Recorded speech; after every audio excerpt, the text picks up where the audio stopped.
இந்த உலகம் எவ்வளவுக்கு எவ்வளோ அழகானதோ அவ்வளவுக்கு அவ்வளோ ஆபத்தும் நிறைஞ்சிருக்கு.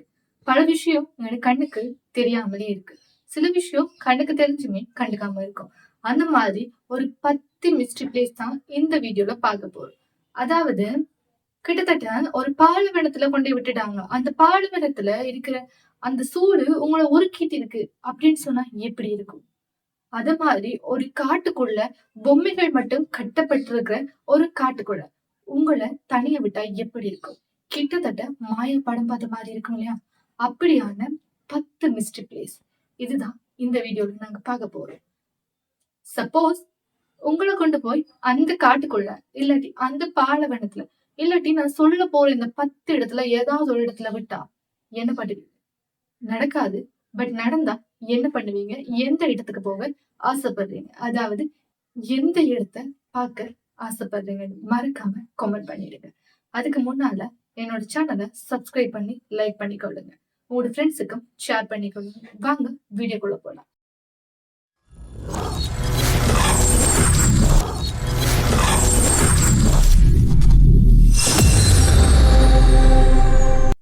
இந்த 10 இடத்துல பல இடங்கள் கவர்மெண்டாலே பேன் பண்ணப்பட்டிருக்கு. இதுல நாங்க முதலாவதா பார்க்க போற இடம் ஸ்னேக் ஐலாண்ட் இன் பிரேசில். அந்த இடத்துல மனுஷங்க இல்லவே இல்லை. தனிய பறவைகளும் பாம்புகளும் தான் அங்க வசிச்சுட்டு இருக்கு. அதுல பார்த்தோம்னு சொன்னா ஒரு ஸ்கொயர் மீட்டருக்கு 5 பாம்புகள். ஒரு ஸ்கொயர்ன்னு சொன்னா கிட்டத்தட்ட நாங்க நிக்கிற இடம் வரும். இந்த இடத்துல 5 மிகப்பெரிய பாம்புகள் இருக்கு. அப்படின்னு பாத்தீங்கன்னா அந்த தீவு ஃபுல்லாவே பாம்புகள் மட்டும்தான் இருக்கு.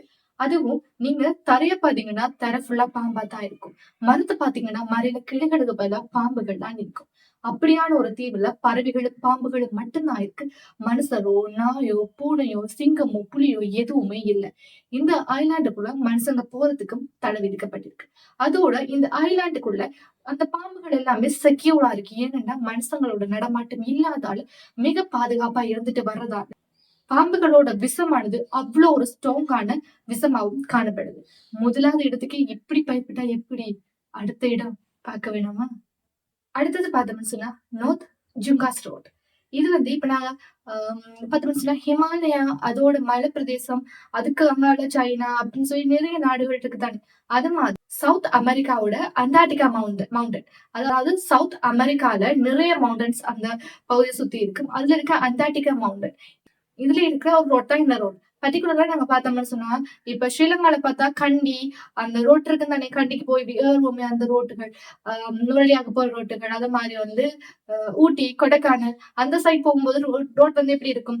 2 சைடுமே தடுப்புகள் இல்லாம ரோட் போய்கொண்டிருக்கும். அங்காடி பக்கம் கீழே பள்ளத்தாக்கா இருக்கும். ரோட் பள்ளத்தாக்கோட சேர்ந்ததா இருக்கு. பள்ளத்தாக்குக்கு மேலேயா ரோட் இருக்கும், கீழே பார்த்தா பள்ளத்தாக்கு இருக்கும். தடுப்பு சுவர்கள் இருக்காது, தடுப்பு சுவர்கள் இருக்காது. அது மாதிரி ஒரு ரோட் தான் இந்த ரோட்டு. இந்த ரோட்ல வருஷத்துக்கு கிட்டத்தட்ட 200-300 பேர் ஆக்சிடென்டாலே இறந்திருக்காங்க. இந்த பகுதி ஒரு மிஸ்டீரியஸான பகுதி என்று சொல்லப்படுது. கிட்டத்தட்ட நாங்க டைரி படத்துல பார்த்திருப்போம் பாத்தீங்கன்னா அந்த கொண்டை ஊசி வளைவு, அது மாதிரி இதுவும் ஒரு மிஸ்டரியான பிளேஸ்ல இருக்குது. நம்மளோட மிஸ்ட்ரி 3ல பார்த்தோம்னு சொன்னா நொர்தர்ன் சென்டினல் ஐலாண்ட். அந்த ஐலாண்டுக்குள்ள மனுஷங்க போக முடியாது. ஆனா அங்க ஒரு பர்டிகுலர் மனுஷங்க வாழ்ந்துட்டு தான் இருக்காங்க. அவங்களோட குரூப் மட்டும் அங்க வாழ்ந்துட்டு இருக்கு. இவங்க 1 இல்ல 2 இல்ல பல ஆயிரக்கணக்கான வருஷங்கள் அந்த ஐலாண்டுக்குள்ள வாழ்ந்து கொண்டு இருக்கிறாங்க. இத இந்தியன் கவர்மெண்ட் தடை பண்ணிருக்கு. ஏன்னு சொன்னா அவங்களுக்கு நாங்க பேசுற மொழி புரியல, எங்களோட கல்ச்சர் புரியல, நாங்க யாருன்றே அவங்களுக்கு புரியல. உள்ள நாங்க போகும்போது எங்களை ஒரு எனிமிஸ் தான் பாக்குறாங்க. இதனால அவங்க மனுஷங்களை தாக்குறாங்க. உள்ள போற மனிதர்கள் தாக்குதலுக்கு உட்படுறாங்க. இதனால இந்தியன் கவர்மெண்ட் சொல்லிருக்கு உள்ள யாருமே போவேனான்னு சொல்லி. அதையும் தாண்டி யுஎஸ் சிட்டிசன் சில பேர் இல்ல மிஸ்டர் நாங்க பார்க்க வேணும் அப்படின்னு சொல்லி அந்த பேன் பண்ணதையும் தாண்டி உள்ள போனவங்க என்ன நடந்துச்சு? அவங்க ஒரு அசம்ஷனா சொல்றாங்க அவங்கள அந்த மனுஷங்க சாப்பிட்டு இருப்பாங்க, சமைச்சு சாப்பிட்டு இருப்பாங்க இந்த மாதிரி கூட சொல்லப்படுது. இந்த பிளேஸுக்கு போகணும்னு ஆசைப்படுறீங்களா? இதை பார்க்கும்போது இரும்பு கோட்டை முரட்டு சிங்கம் அதுல வருமே ஒரு சீன் அது மாதிரி இருக்குல்ல. ஒருவேளை இந்த ஐலாண்ட ரெஃபரன்ஸா வச்சுதான் அந்த சீனும் எடுத்திருப்பாங்களோ தெரியல. நம்ம லிஸ்ட்ல 4வது ஆப்பிரிக்கால இருக்கிற லேக் நேஷன். இங்க பாத்தீங்கன்னு சொன்னா high level of sodium carbonate dioxide காணப்படுது. pH லெவல் பாத்தீங்கன்னு சொன்னா 10 தொடக்கம் 12% தான் இருக்கு. நார்மலாவே நாங்க குடிக்கிற தண்ணி 7% இருந்தா தான் ஹெல்தி வாட்டர். இது அதுக்கு மேல இருக்குன்னு சொன்னா யோசிச்சு பாருங்க எப்படி இருக்குன்னு சொல்லி. அந்த இடம் பார்க்க அந்த லேக் அவ்வளவு அழகா இருந்தாலுமே அதுக்கு பின்னால ஆபத்தும் நிறைஞ்சிருக்கு. அங்க இருக்க தண்ணி ரெட் கலர் எல்லாம் போகும். இது காரணம் சொல்றாங்க, ரெட் பாக்டீரியா அதுல அதிகம் இருக்கிறதாலதான் அந்த தண்ணி ரெட் கலர்ல போகுதுன்னு சொல்லியிருக்காங்க. அந்த தண்ணி ஹியூமன்ஸோட ஸ்கின்ல பட்டாலே ஸ்கின் அரிச்சிட்டு போயிடும். அந்த அளவுக்கு அதுல pH லெவல் இருக்குது. பாத்தீங்கன்னு சொன்னா மனுஷங்களுக்கு ஆபத்தா இருக்க இந்த இடம் பிளமிங்கோஸுக்கு அவ்வளவு அழகா இருக்குது. கிட்டத்தட்ட வருஷத்துல 25 லட்சம் பிளமிங்கோஸ் இங்க வந்துட்டு போறதா சொல்றாங்க. அந்த அழகுக்கு பின்னாடி என்ன ஆபத்து இருக்குன்னு சொன்னா அந்த தண்ணி எட்டி பாத்தீங்கன்னா தெரியும். மனுஷங்களோட போன்ஸ் அதுக்குள்ள இன்னமும் இருக்குது. 5வது பிளேஸ்ல டேங்கல் டெசர்ட். இது ஆப்பிரிக்கால இருக்கு. இந்த டெசர்ட் பாத்தீங்கன்னு சொன்னா one of the world hottest பிளேஸ்ன்னு சொல்லலாம். அதாவது கிட்டத்தட்ட 50 செல்சியஸ் பாக வெப்பம் அங்க காணப்படுது. நார்மலா எங்கட ஊர்ல இருக்க வெப்பத்தையே எங்களால தாங்கிக் கொள்ள முடியாது. 50 செல்சியஸ் வெப்பநிலை இருக்குன்னு சொன்னா எவ்வளவு ஹாட்டா அந்த இடம் இருக்கு. அந்த இடத்த ஏலியன்டோட பிளான் சொல்லலாம். கிட்டத்தட்ட மினி சூரியன் சொல்லலாம். அவ்வளவு ஒரு வெப்பத்தடல கொடுக்கக்கூடிய இடமா இருக்கும். அழகான இந்த இடத்துல இப்படி ஒரு ஆபத்தும் காணப்படுது. அங்க இருக்கிற தண்ணியும் உப்பு தண்ணியா தான் இருக்கு. அந்த உப்பு தண்ணில ஸ்பிரிங்ஸ், அதாவது அசிட் வெளியில வந்துட்டு இருக்கு. நார்மலா எங்க தண்ணியில கல்சியமும் உப்பு தான் நிறைஞ்சிருக்கும். ஆனா அந்த தண்ணியில அசிட் வந்திருக்கு. அங்க பாத்தீங்கன்னு சொன்னா பல மனுஷங்க, ஒட்டகங்க செத்து இருக்காங்க அந்த ஆசிட் பட்டு. நம்மளோட மிஸ்ட்ரியில 6வது பார்க்க போற இடம் பிகினி அட்டோல். இந்த தீவு அவ்வளவு அழகா இருக்கும். ஆனாலும் யாராலுமே வசிக்க முடியாது. கதிரியக்க பாதிப்பால இன்றைக்கு வரைக்குமே அந்த இடம் ஒரு பாதிக்கப்பட்ட இடமா தான் காணப்படுது. அமெரிக்கா 1946 முதல் 1958 வரை இந்த இடத்துல வச்சுதான் அணுகுண்டு பரிசோதனை நடத்தி இருக்கு. 1-2 இல்ல 67 அணு ஆயுத சோதனைகள் நடத்தப்பட்டிருக்கு.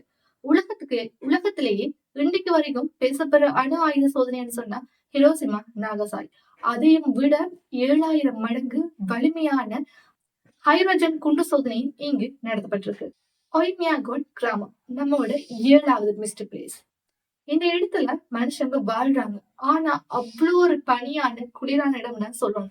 கிட்டத்தட்ட உறைஞ்சு போயிடுவாங்க என்ற அளவுக்கான இடம். இங்க அவ்வளவு மனுஷங்க இல்ல வாழ்றாங்கன்னு சொல்லியிருப்பேன். ஆனா எதுக்கு வாழ்றாங்கன்னு சொன்னா ரிசர்ச்சர்ஸ் மற்றும் முக்கிய நபர்கள் தான் இங்க வாழ்ந்துட்டு இருக்காங்க ஒரு தேவை நிமித்தமா. மற்றபடி இங்க மனிதர்களால வாழ முடியாது. ஏன்னு சொன்னா அவ்வளவு ஒரு பனிமூட்டமா இருக்கு. கிட்டத்தட்ட -40 டிகிரி செல்சியஸ்ல குளிர் இருக்குது. அதாவது ஒரு காரை நாங்க ஓடிட்டு போகும்போது நிறுத்திட்டோம்னு சொன்னா திருப்பி எடுக்கவே முடியாது, வண்டி ஸ்டார்ட் ஆகாது. அவ்வளவுக்கு அங்க குளிர் இருக்கு. இங்க உறைந்த இறைச்சியத்தான் மனிதர்கள் சாப்பிட்டு கொண்டிருக்காங்க. அதோட பார்த்தோம்னு சொன்னா இங்க சூரியனே தெரியாதான். கிட்டத்தட்ட சம்மர்ல கூட சூரியன் ஏதோ தூரத்துல இருக்கிற மாதிரி தான் தெரியுமா. அவ்வளவு கிட்டக்கா பார்க்கவும் முடியாதா. அது விண்டர்ல யோசிச்சு பாருங்க. விண்டர் ஃபுல்லாமே பனிமூட்டமா தான் இருக்கும். அவ்வளவு குளிரா இருக்குமா. இந்த இடத்துல பார்த்தோம்னு சொன்னா காத்தும் பனியும் தான் அதிகம் இருக்கும். வெளியில போய் பாத்தீங்கன்னு சொன்னா மண்ணே இருக்காதான், பனி மட்டும்தான் காணப்படும். பல நாட்கள்ல இரவு மட்டும்தான் இருந்திருக்கு, சூரியன் வந்ததே கிடையாது. அப்படியான சூழ்நிலையும் இந்த தீவுல இருக்குது. கோயோ கிராமம் 8வது. சோமாலியான்னு சொன்னாலே ஏதாவது ஒரு பிரச்சனை, ஏதாவது ஒரு பாதிக்கப்பட்ட நிலை இருக்கும். அதே மாதிரிதான் இந்த இடத்துலயும் மர்மமா பஞ்சத்தாலையும் ஒரு கொடிய நோயாலையும் மக்கள் பாதிக்கப்பட்டிருக்காங்க என்ற மாதிரி கூறப்பட்டிருக்கு. இது செல்வ செழிப்பா ஒரு சிறந்த நாடா இருக்கு. இந்த நாட்டுல வந்த உள்நாட்டு யுத்தத்தாலையும் சில இயற்கை பேரிடர்களாலையும் பல பாதிப்பை இந்த நாடு எதிர்கொண்டிருக்கு. இந்த நாட்டுல பார்த்தோம்னு சொன்னா பஞ்சமும் பட்டினியும் மர்மமான நோய்களும் தான் இங்க நிலவி கொண்டிருக்கு. இப்ப பார்த்தோம்னு சொன்னா சோமாலியா என்று சொன்னாலே பல பிரச்சனைகள் ஒரு வறுமை கோட்டுக்கு கீழே இருக்கிற நாடா பார்க்கக்கூடியதா இருக்கு. அதுல ஒன்றுதான் இந்த கோயோ கிராமம். இந்த கிராமத்தை சுத்தி பல மர்மமான கதைகளும் கூறப்படுது. அதோன்னு சொன்னா 7ஆம் அறிவுல வாழ அந்த போதிதர்மர் மறந்து கொடுத்து காப்பாத்துவாரு ஒரு சீன கிராமம். அது மாதிரிதான் கிட்டத்தட்ட இந்த கோயோ கிராமம் காணப்படுது. இங்கேயும் மர்மமான நோய்கள் பல பரப்பப்பட்டிருக்கு. அதுக்கு பின்னால நிறைய மித்தும் சொல்லப்படுது. அதாவது புராண கதைகள், பல கட்டுக்கதைகள் சொல்லப்பட்டு கொண்டுதான் இருக்கு. 9வது இடத்துல குல்தாரா கிராமம். இந்தியாவில இருக்கிற மோஸ்ட் மிஸ்டரி பிளேஸ் சொல்லுவாங்க. குஜராத்ல இருக்குது இந்த இடம். நூற்றுக்கணக்கான மக்கள் ஒரே நாள்ல ஒரே இரவுல மாயமா போயிட்டாங்க. இந்த இடத்துல வாழ்ந்த மக்கள் மாயமா போயிட்டாங்கன்னு சொல்லி கூறப்படுது. இங்க பாத்தீங்கன்னு சொன்னா வீடுகள் இருக்கும். ஆனா ஒரு பாலைவனத்தை சுத்தி எப்படி வீடுகள் இருக்கும் அதே மாதிரிதான் இருக்கும். பல வெட்ட வழிகள்லாம் இங்க இருக்கு.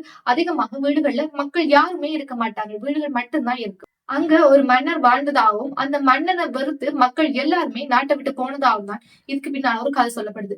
இதுக்கு பின்னால ஒரு காதல் கதையும் கூறப்பட்டு கொண்டுதான் இருக்கு. அப்ப வெளியே போன மக்கள் அந்த நாட்டுல யாருமே வாழக்கூடாது, இந்த இடத்துல யாருமே இருக்கக்கூடாதுன்னு சொல்லி சபிச்சுட்டு போனாங்க.